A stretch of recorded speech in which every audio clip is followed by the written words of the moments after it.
مرکز کی شان و شوکت احمد رضا کی رنگت، علم و ادب کا دھارا ہے جامعہ ہمارا، علم و ادب کا دھارا ہے جامعہ ہمارا۔ بسم اللہ الرحمن الرحیم۔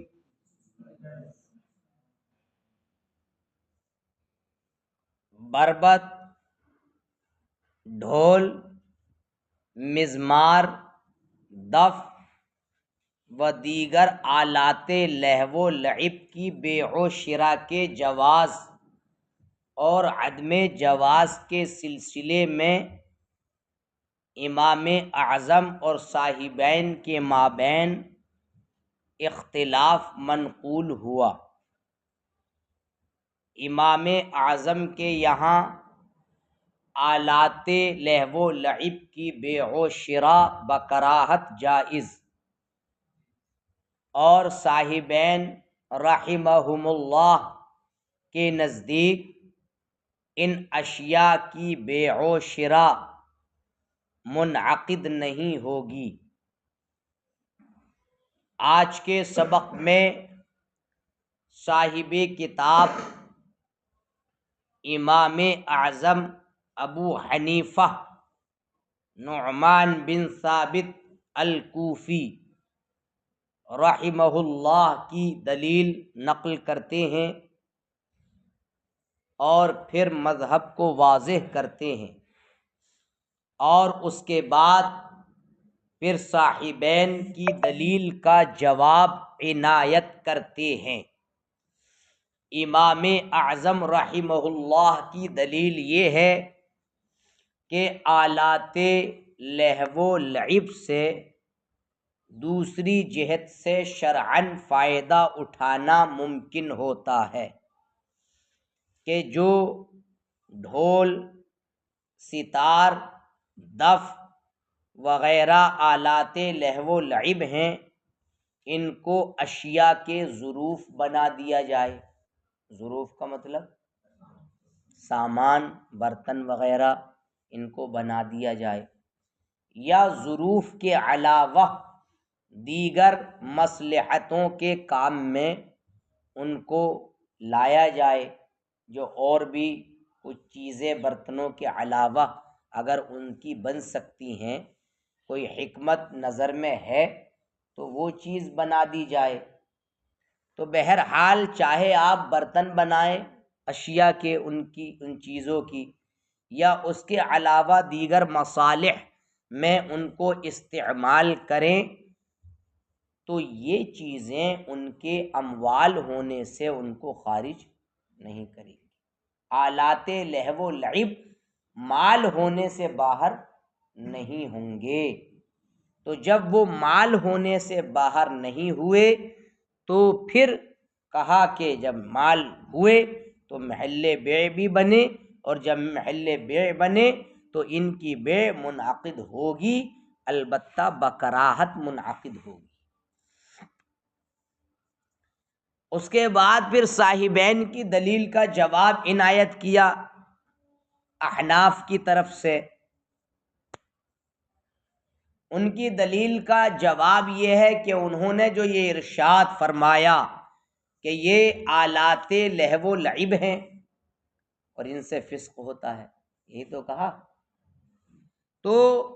کھیلنے کے آلات اور ان کے ذریعے فسق ہوتا ہے، اس وجہ سے ان کی بیع منعقد نہیں ہوگی۔ تو اس کا جواب یہ دیا کہ ہاں بات تو ٹھیک ہے، ایسے ہی ہے جو آپ نے کہا کہ یہ آلات لہو و لعب ہیں اور ان سے فسق بھی ہوتا ہے، لیکن صرف یہ چیز ان کا آلات لہو و لعب ہونا اور ساتھ ہی ساتھ ان کے ذریعے سے فسق کا ہونا، یہ ان آلات کی مالیت کے سقوط کو واجب نہیں کرے گا۔ ایسا نہیں ہے کہ وہ مال بھی نہ رہیں، اور قیاس کیا ہے دوسری چند چیزوں پر، مقیس علیہ، جیسے کہ مغنیات، غنہ یغنی، گانا، گانا گانا، مغنیات النساء اللواتی، یا ایسی عورتیں کہ جو گاتی ہیں۔ اردو میں اس علاقے میں اس کو کہتے ہیں ڈومنی۔ کیا کہتے ہیں اس کو؟ ڈومنی کہتے ہیں۔ اور بریلی میں ڈومنی والی مسجد بھی ہے، ہاں ہے۔ ڈومنی والی مسجد کا یہی ہے، انہی لوگوں کے محلے میں وہ مسجد ہے جو عورتیں ڈومنی ہوتی ہیں، مطلب سیدھا سیدھا دیسی زبان میں رنڈی، جو گاتی ہے اور گا کر پیسہ لیتی ہے، وہ ہوتی ہیں مغنیات۔ اور ایک قیان، یہ بھی یعنی باندیاں ہوتی ہیں، یعنی یہ قینا کی جمع ہے قیان، اور قین کی بھی جمع ہے قیان۔ وہ عورتیں جو باندی ہوتی ہیں اور گانے کا کام کرتی ہیں۔ تو مغنیات اور قیان میں فرق یہ ہے کہ مغنیات کہیں بھی چلی جاتی ہیں اور پیسہ لیتی ہیں گانے کا، ڈومنی جو ہوتی ہیں، اور یہ جو قیان ہوتی ہیں یہ وہ عورتیں ہوتی ہیں جو عورتوں میں ہی گاتی ہیں اور پیسہ لیتی ہیں۔ تو یہ مقیس علیہ ٹھہرایا کہ مغنیات، ان کی کمائی بلا شبہ کیا ہے؟ جائز ہے کیا؟ حرام ہے۔ لیکن مغنیات، وہ باندیاں جو اس قسم کی ہیں، مال ہیں، وہ ان کی حرام کمائی ان مغنیات کی مالیت کو ساقط نہیں کر رہی ہے۔ قیان، ان کی کمائی حرام، لیکن ان کی حرمت کی جہت سے، یعنی کمائی اگرچہ حرام ہے مگر پھر بھی جناب ان کی مالیت کے سقوط کا موجب یہ حرام کمائی نہیں ہے۔ اور اسی طریقے سے فاسق غلام کا بدن الفاسق کہا ہے۔ تو یہاں دوسری کتابوں میں جب اس کو دیکھا گیا تو یہاں الغلام نکالا گیا، کیونکہ مطلقاً فاسق کا بدن یہ مال نہیں ہے نا۔ اگر ہم میں سے کوئی فاسق ہے تو اس کا بدن مال ہے کیا؟ آزاد انسان مال تھوڑی ہے۔ فاسق غلام کا بدن، تو فاسق غلام اگر ہے اور وہ فسق کر رہا ہے تو اس سے بھی تو فسق ہو رہا ہے، وہ بھی اس کی حیات موجب فسق ہے، اگر فسق میں زندگی گزار رہا ہے تو فاسق کا بدن اور اس کی حیات، یہ مطلب فسق ان سے صادر ہوتا ہے، لیکن فسق موجب سقوط مالیت نہیں ہے۔ فاسق غلام ہی رہے گا، اور غلام مملوک ہے اور وہ مال ہے۔ تو پتہ یہ چلا ان تمام باتوں سے، مطلب چاہے مغنیات ہوں یا قیان ہوں یا فاسق غلام کا بدن اور اس کی حیات کا معاملہ ہو، یہ تمام چیزیں وہ ہیں کہ اگرچہ ان میں حرمت ہے، ان کی کمائی وغیرہ کا معاملہ ان سے فسق صادر ہوتا ہے، مگر فسق کے صدور کے باوجود ان کی مالیت کے سقوط کا وہ موجب نہیں ہے، یعنی وہ مال پھر بھی ہیں۔ جب مال ہیں تو مقیس علیہ میں جب ان کی مالیت ساقط نہیں ہو رہی ہے، فقضا فی المقیس، لہذا مقیس میں بھی ہم نے یہ حکم متعدی کر دیا اور کہہ دیا کہ مغنیات و قیان بدن فاسق اور اس کی حیات و مال، جب ان میں مالیت ساقط نہیں ہو رہی ہے تو پھر اگرچہ فسق کا معاملہ یہاں ہے، تو اب آلات لہو و لعب کا، یعنی کھیل کے لیے ہونا اور ان کی بنیاد پر فسق کا ہونا، یہ ان کی مالیت کے بھی سقوط کا موجب نہیں ہوگا۔ اور جب مال وہ ہیں تو محل بے ہوئے، اور جب محل بے ہوئے تو پھر ان کی بے منعقد ہو جائے گی، یہ انہوں نے کہا۔ اور اسی بنیاد پر ایک مسئلہ اور متفرع کیا یہاں صاحب کتاب نے، کہ اگر کسی انسان نے آلات لہو و لعب کو توڑ دیا تو مضمون ہوگا وہ امام اعظم کے یہاں، یعنی اس کا ضمان دینا پڑے گا اس کو اتلاف کی بنیاد پر۔ تو یہ بتائیے مضمون کیوں ہو رہا ہے؟ یار یہی تو سمجھنے کی بات ہے۔ تو توڑنے کے بعد مضمون اس کا ضمان اس پر لاگو ہونا توڑنے والے پر، اس کا مطلب مال ہے، مال کا ہی ضمان ہوتا ہے۔ اور صاحبین کے یہاں لا یضمن، اس کا ضمان دیا ہی نہیں جائے گا۔ اگر توڑ دیا تو توڑ دیا، کھلونا تھا تو توڑ دیا تو توڑ دیا، تو کیا کھلونا مال نہیں ہوتا؟ کھلونا تو سب سے اصلی مال ہے بچوں کی نگاہ میں، اور اس سے زیادہ بکری کسی کی نہیں ہوتی ہے اگر میلے ٹھیلے میں چلے جاؤ تو۔ دیکھیے اتنا ملا لیں پہلے، ولی ابی حنیفۃ رحمہ اللہ، امام اعظم کی دلیل یہ ہے انہ یمکن الانتفاع بها شرعا من جہت اخری، کہ اس سے شرعاً دوسری طرف سے انتفاع ممکن ہوگا، دوسری جہت سے، اس طور سے کہ ان کو اشیاء کا اور اشیاء کا ظروف بنایا جائے اور اس کے علاوہ دیگر مصلحتوں کے کام میں لایا جائے، تو وہ اموال ہونے سے نہیں نکلیں گے۔ وَقَوْلُهُمَا إِنَّهَا آلَاتُ التَّلَهِّ وَالْفِسْقِ بِهَا، اور صاحبین کا یہ فرمانا کہ وہ لہو و لعب کے آلات اور ان کے ذریعے فسق ہوتا ہے، تو قلنا، ہم کہیں گے ہاں ہوتا تو ہے، لیکن یہ ان کی مالیت کے سقوط کا موجب نہیں ہوتا، جیسے کہ ڈومنیاں اور قیان، گانے والی عورتیں، اور فاسق کا بدن اور اس کی حیات اور اس کا مال۔ تو فرماتے ہیں کہ کل مغنیات، جیسے کہ ڈومنیاں اور قیان اور فاسق کا بدن اور اس کی حیات اور مکاتب غلام کا مال۔ تو فاسق غلام کا بدن اور اس کی حیات اور مکاتب کا مال، جس طریقے سے یہ مقیس علیہ ان میں فسق وغیرہ اور حرمت وغیرہ کی بنیاد پر ان کی مالیت ختم نہیں ہو رہی ہے، تو ایسے ہی مقیس میں بھی یہ کہا وہذا، اور یہ چیزیں اس لیے ہے یہ حکم تفصیل کے ساتھ، لأنہا، یہ چیزیں اس لیے کما تصلح للتلہی، جس طریقے سے لہو و لعب کی صلاحیت رکھتی ہیں یہ چیزیں، تصلح لغیرہ، اسی طریقے سے لہو و لعب کے سوا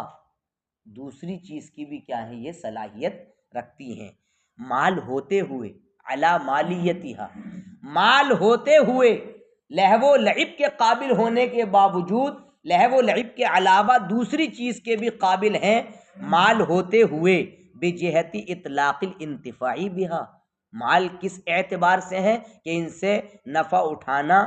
یعنی مطلق نفع اٹھانے کی جہت سے، یعنی ان سے نفع مطلق اٹھایا جا رہا ہے، اس مطلق انتفاع کی جہت سے مال ہونے کے باوجود یہ تلہی کے بھی قابل ہیں اور تلہی کے غیر کے بھی قابل ہیں، لا بجہت الحرمت، حرمت کی جہت سے مال نہیں ہے بلکہ انتفاع کی جہت سے کیا ہے یہ مال ہے، لا بجہت الحرمت۔ تو اس سے پتہ یہ چلا کسی چیز میں اگر دو پہلو ہوں، دو جہتیں ہوں، ایک جہت انتفاع ہو اور ایک جہت حرمت ہو، تو اس کی مالیت کس کے اعتبار سے لی جائے گی؟ انتفاع کے اعتبار سے یہ مال ہے، حرمت کے اعتبار سے یہ مال نہیں ہے۔ حرمت ان کی مالیت کے ختم کرنے میں مؤثر نہیں ہوگی اگر انتفاع کی جہت ہے۔ وَلَوْ كَسَرَهَا انسان، اور اگر انسان نے اس کو توڑ دیا، ضَمِنَ عِنْدَ أَبِي حَنِيفَةَ، تو یہ امام اعظم کے نزدیک مضمون ہوگا، وَعِنْدَهُمَا لَا يُضْمَنْ، اور امامین صاحبین کے یہاں مضمون نہیں ہوگا۔ بات یہاں تک پوری ہوگی۔ اب اگلا سبق دیکھیے، یہ جو اختلاف منقول ہوا اسی کو آپ ماشاءاللہ ذہن میں ہوگا آپ کے، اور ذہن میں جب ہے تو اب اسی پر نرد اور شطرنج کی بے کا اختلاف منقول ہوا۔ شطرنج جو کھیل ہے یہ وہ کھیل ہے جس میں لوگ کھیلتے ہیں، گھوڑا ہوتا ہے، ہاتھی ہوتا ہے، بادشاہ ہوتا ہے، سمجھ میں آئی بات؟ تو ہے اور ہے ہاں سب ہوتا، اور مطلب جس کا پانسا پلٹ گیا اور جیت گیا جو، تو وہ سب، یہ بھی جوا ہے، شطرنج ہے، یہ جوا کی ایک قسم ہے، اور اس میں انسان جیتتا ہے ہارتا ہے، یہ ہے شطرنج جی۔ تو اب جناب عالی اسی اختلاف پر نرد اور شطرنج کی بیع ہے۔ شطرنج تو وہی ہے، اور نرد بھی ایک قسم کا کھیل ہے، نرد بھی ایک قسم کا کھیل ہے، لیکن اس میں ہے کہ یہ اسی اختلاف پر لوڈو اور شطرنج کی بیع ہے، یہی ترجمہ لگے گا، نرد لوڈو ہے، وہی پلاسٹک کی گوٹیاں یا چوسر کی طرح جو لغت میں ہے وہ کھیل ہے، تو لوڈو ڈالی جاتی ہیں، چوسر بھی ایک اسی طریقے کا کھیل ہے جو کھیلا جاتا ہے، لیکن ہر علاقے میں الگ الگ نام ہے اس کا۔ اب یہاں کسی علاقے میں بگی باغ نام سنا ہوتا، تو اس میں کیا ہوتا، وہ کنکریاں رکھتے ہیں زمین پر، وہ کاٹ کر، تو لوگ ان پڑھ لوگ زیادہ خالی دنوں میں بیٹھتے ہیں اور آگے بڑھاتے رہتے ہیں، وہ ماہر کوئی بہت ماہر ہوتا ہے اس میں، ایک دم جیت لیتا، اور کوئی لوڈو کھیلتا ہے تو لوڈو میں بھی ایسے ہی ہوتا، گوٹیاں آگے بڑھائی جاتی ہیں، تو بہرحال کہنے کا مقصد یہ ہے، یہ بھی لہو و لعب کا آلہ ہے نا، یہ اصل مبنی یہ ہے، تو اسی پر مطلب نرد اور شطرنج کی بے کا اختلاف ہے کہ صاحبین کے یہاں ان کو اگر لوڈو وغیرہ میں جو آلے ہوتے ہیں ان کو بیچا تو لا ینعقد، سرے سے بے منعقد ہی نہیں ہوگی، اور ہم نے اگر شطرنج اور مطلب نرد کے آلات کو بیچ دیا تو ہمارے یہاں امام اعظم کے یہاں بے کیا ہو جائے گی، منعقد ہو جائے گی۔ والتفصیل ما ذکرنا آنفا، تفصیل وہی ہے جو ابھی ابھی ذکر ہوئی، اور صحیح اس میں یہ بتایا کہ امام اعظم رحمہ اللہ تبارک و تعالی کا فرمان عالی شان ہے، اور وجہ یہ ذکر کی ہے کہ ان میں سے ہر ایک، چاہے نرد ہو یا شطرنج ہو، ان میں سے ہر ایک دوسری طریقے سے منتفع بھی ہے، اور وہ اس طور سے کہ جو ترازو کا باٹ ہے، یعنی سنجات باٹ کو کہا جاتا ہے، ترازو کا اس کو باٹ قرار دے دیا جائے، یعنی باٹ جانتے ہیں لوہے کا، ہاں اس کو باٹ کہتے ہیں یہاں،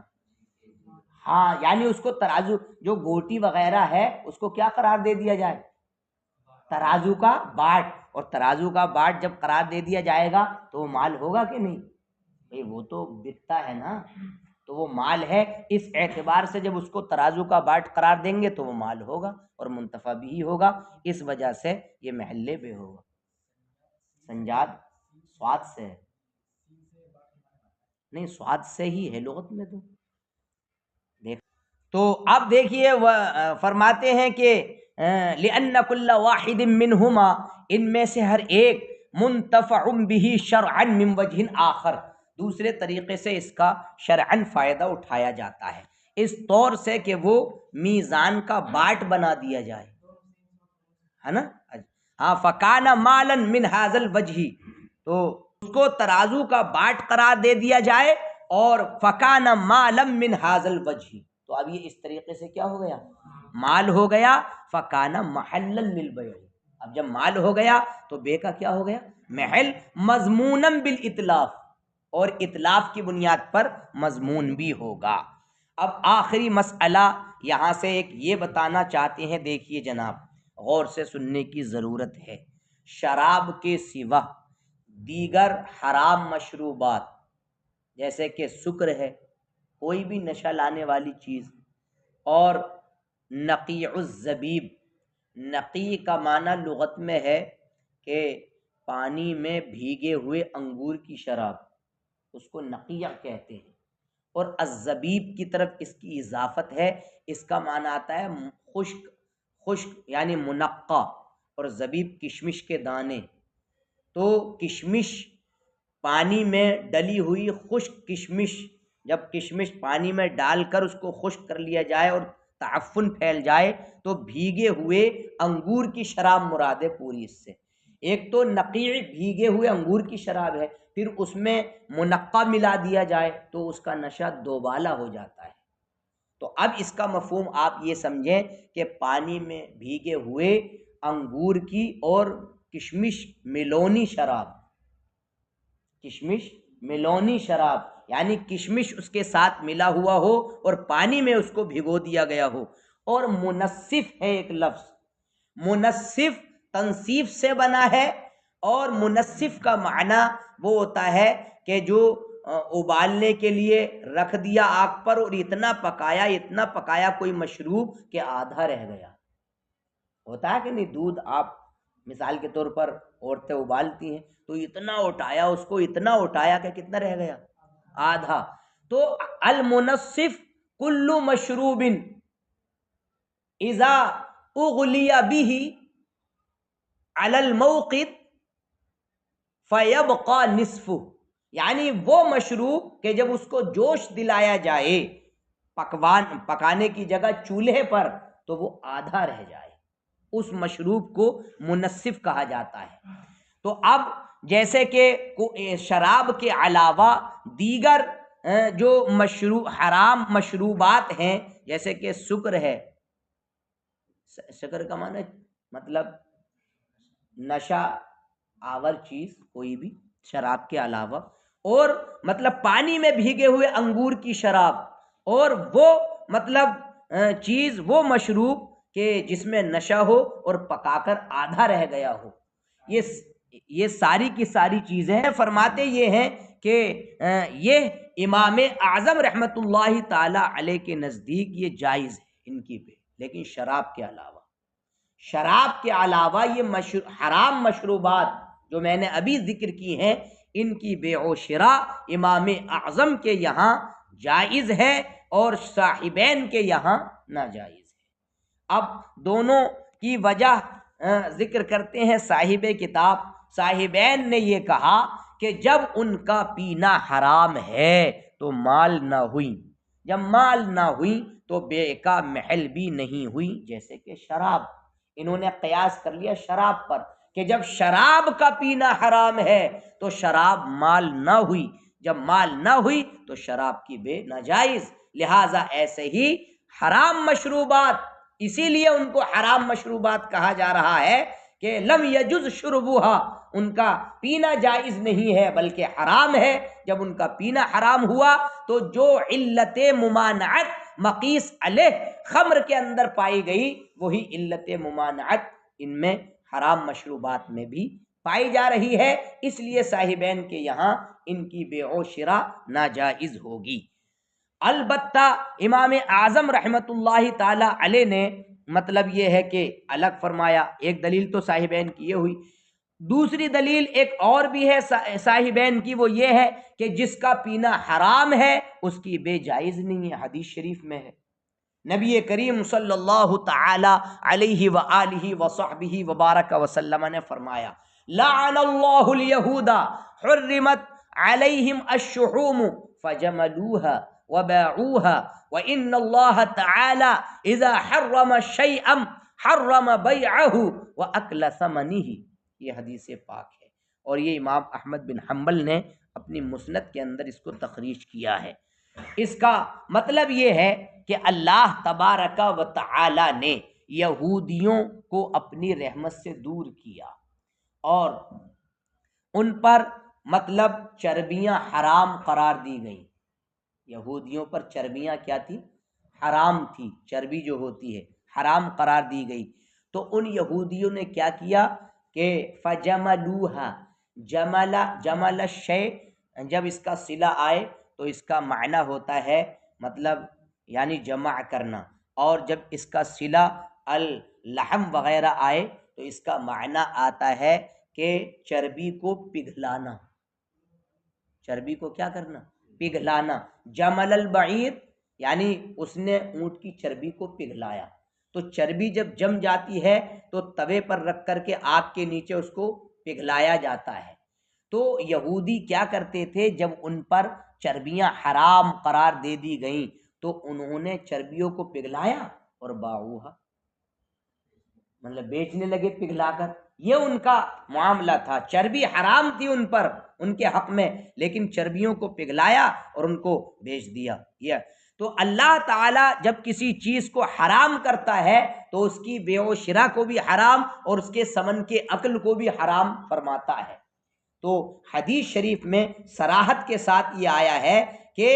جب کوئی چیز حرام ہے تو اس کی بے بھی حرام ہے، اس کے ثمن کا تناول بھی کیا ہے؟ حرام ہے۔ اس لیے صاحبین نے اس حدیث کو اپنا مستدل بنایا اور کہا کہ اب یہ چیزیں حرام ہیں ان کا پینا، اور جب حدیث کے مطابق جب کسی چیز کا پینا حرام ہے تو اس حرام چیز کی بیع و شراء بھی کیا ہے؟ ناجائز ہے۔ یہ صاحبین نے مطلب اپنے دعوے کے ثبوت میں دلیل پیش کی۔ لیکن امام اعظم رحمت اللہ تعالی علیہ کی دلیل اس سلسلے میں یہ ہے کہ ان مشروبات کی حرمت،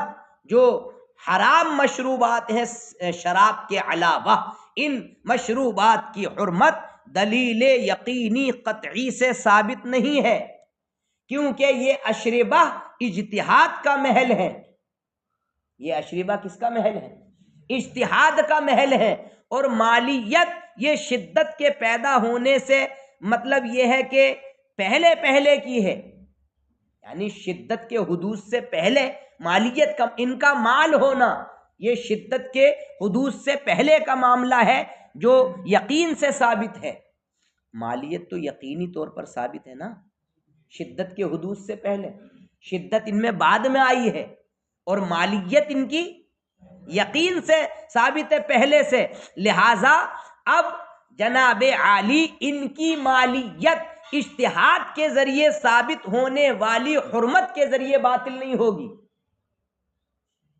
ان چیزوں کی مالیت اجتہاد کے ذریعے ثابت ہونے والی حرمت کے ذریعے باطل نہیں ہوگی، کیونکہ وہ مالیت قبل حدوث الشدتی ثابتۃ بیقین، یقین کے ذریعے وہ ثابت ہے۔ مالیت یہ پہلے سے ہے، یقینی ہے، مالیت یقینیہ یہ زائل نہیں ہوگی، کس سے؟ حرمت یعنی اجتہاد کے ذریعے ثابت ہونے والی حرمت سے، حرمت بعدیہ سے وہ ثابت نہیں ہوگی۔ کیوں؟ اس لیے تو لہٰذا یہ اموال ہو کر کے باقی رہے۔ اس سے یہ بھی پتہ چل گیا کہ حدیث میں جو مراد ہے وہ حرام مراد ہے کہ جس کی حرمت دلیل قطعی سے ثابت ہو۔ یہ بھی تو معلوم ہو گیا کہ حدیث شریف میں جو جب اللہ تعالیٰ کسی چیز کو حرام کرتا ہے تو اس کی بے کو بھی، تو اس حرمت سے مراد وہ حرمت ہے کہ جس چیز کی حرمت دلیل قطعی سے ثابت ہو، کالخمری، جیسے کہ شراب، اس کی حرمت کیا ہے؟ نص قطعی سے ثابت ہے۔ تو اب یہ کہیں گے شراب جب حرام ہے تو شراب کا بیچنا بھی کیا ہے؟ تو حدیث کا محمل خاص حرمت کے لیے ہے جس کی حرمت نص قطعی سے ہو، نہ کہ ان جیسی چیزوں کے لیے کہ ان کی حرمت نصوص قطعیہ سے نہیں ہے، بلکہ یہ محل اجتہاد ہے، اجتہاد کی بنیاد پر ان کی حرمت کیا ہے؟ ثابت نہیں ہے، اور یہاں یہ چیز نہیں ہے۔ تو دیکھیے ولی ابی حنیفہ رحمہ اللہ، اور امام اعظم کی دلیل یہیں سے تو ہے، امام اعظم کی دلیل یہ ہے ان حرمت هذه الاشیاء، ان چیزوں کی حرمت ما ثبتت بدلیل متیقن، یہ دلیل یقینی قطعی سے ثابت نہیں ہے، لکونها محل الاجتہادی، کیونکہ یہ اجتہاد کا محل ہے، اور مالیت یہ شدت کے حدوث سے پہلے یہ یقین کے طور پر ثابت تھی، ثابت ہے، فلا تبطل، لہذا مال ہونا یہ ایسی حرمت کے ذریعے باطل نہیں ہوگا، ان کی مالیت ایسی حرمت کے ذریعے باطل نہیں ہوگی جو اجتہاد سے ثابت ہو، تو اموال ہو کر کے باقی رہے۔ اس سے پتہ لگا کہ حدیث سے مراد ایسا حرام ہے کہ جس کی حرمت دلیل قطعی سے ثابت ہو، ولم یوجد ہا ہنا، اور وہ یہاں نہیں پائی گئی، برخلاف شراب کے، لأن حرمتہا، کیونکہ شراب کا حرام ہونا یہ دلیل قطعی یقینی سے ثابت ہو چکا ہے، تو شراب کی مالیت باطل ہو گئی۔ واللہ سبحانہ وتعالی اعلم۔